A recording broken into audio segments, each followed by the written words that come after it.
T'es-tu déjà retrouvé devant une porte fermée en ayant perdu la clé? Certains l'enfonceront un coup d'épaule, d'autres tenteront de venir à bout de la serrure, quand d'autres appelleront un serrurier qui viendra les dépanner pour quelques centaines d'euros.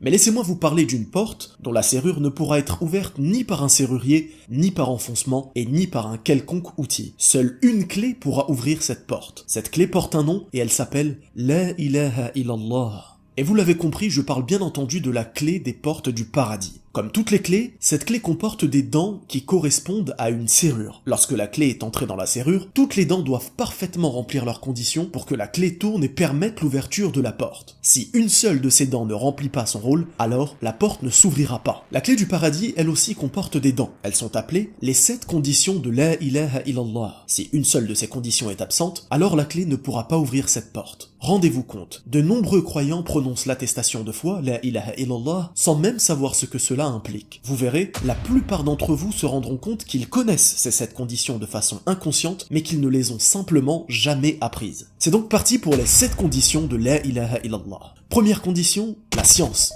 qui a pour contraire l'ignorance. C'est le fait de savoir tout d'abord sa traduction, pas de divinité en dehors d'Allah, mais aussi, et surtout, ce que cela signifie. Nul n'est digne d'être adoré en dehors d'Allah. En bref, celui qui ignore ce que signifie cette parole ne remplit pas cette condition.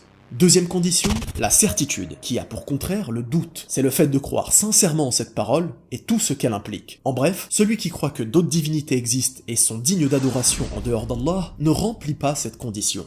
Troisième condition, l'exclusivité, appelée aussi la sincérité, qui a pour contraire le shirk, l'associationnisme. C'est le fait de purifier son intention de façon saine et exempte de toute association. En bref, celui qui prononce cette parole ou pratique sa religion en ayant l'intention que son entourage ait une bonne opinion de lui, ou pour un bénéfice purement mondain, ne remplit pas cette condition. Quatrième condition, la véracité, qui a pour contraire le mensonge. C'est le fait de croire sincèrement en cette parole. En bref, celui qui prononce cette parole sans que son cœur ne l'atteste réellement et par pur mensonge ne remplit pas cette condition. Cinquième condition, l'amour, qui a pour contraire la haine ou la répulsion. C'est le fait d'aimer cette parole à travers ce qu'elle implique et indique. En bref, celui qui prononce cette parole en éprouvant une gêne, de la haine ou de la répulsion ne remplit pas cette condition.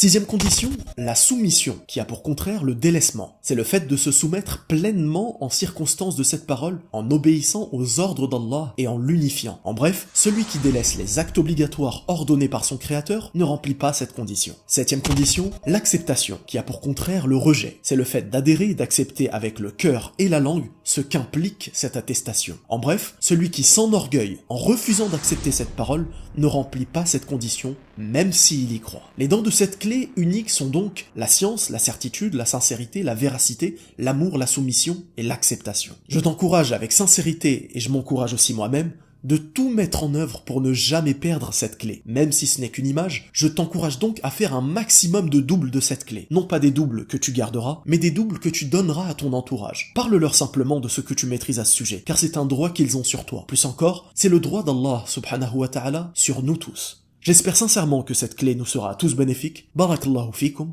wassalamu alaykum wa rahmatullah.